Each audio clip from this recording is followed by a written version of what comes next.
nhờ bố mình với bờ trẻ cô đâm bị đuôi nhờ na số hủy tâm ta lê bị đuôi ơi ta Ini là bắt gì thế? Đi mua về thế. mẹ tặng đâm đi nhích cha bê mẹ tặng dê nhích cha đó lê ta lại mẹ ta bị mơ say nhích cha tờ thích vì nữa có bị bắt ra rồi ấy tâm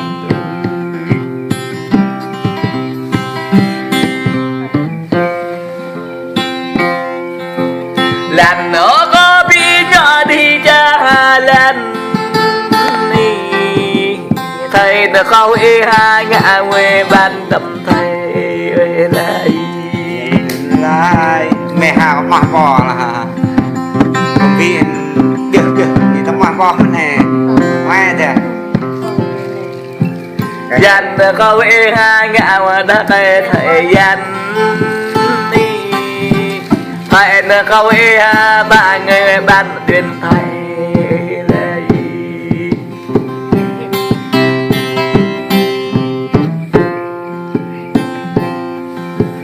vừa có mất ly đinh ngao y tăng bê giấc mơ vừa có mất ly bay đã có tăng nhà giấc mơ vừa mất ly ya tăng có tăng đi Còn gì cũng đã rồi, không có lẽ là đúng không? Đi bỏ, có đánh tao yêu ơi. Có gì cứ thao có lẽ. nè đã tâm cấp thơ bê bùi vang nè đã tâm răng ra mai về như chắc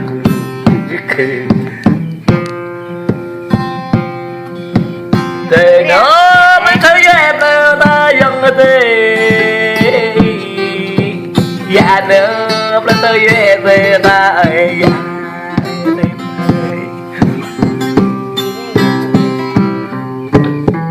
Tâm nhạc này. ngã nhâm đây có nhà tâm của mình ngã nhâm đây có nhà tâm mình là thì chắc là khi đi đập đặt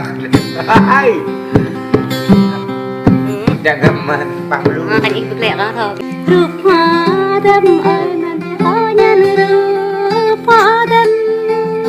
giặc ngõ đâm ơi ngọc có nhân giang đâm má đi lên hai tư có hết lại áo đừng đi karena ini sudah dua ya sang ca nữa đâm ơi bla bới bao tay bia cười ca nữa đâm ơi cho bị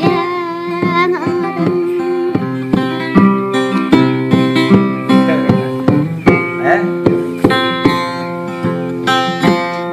mình tóc mẹ lại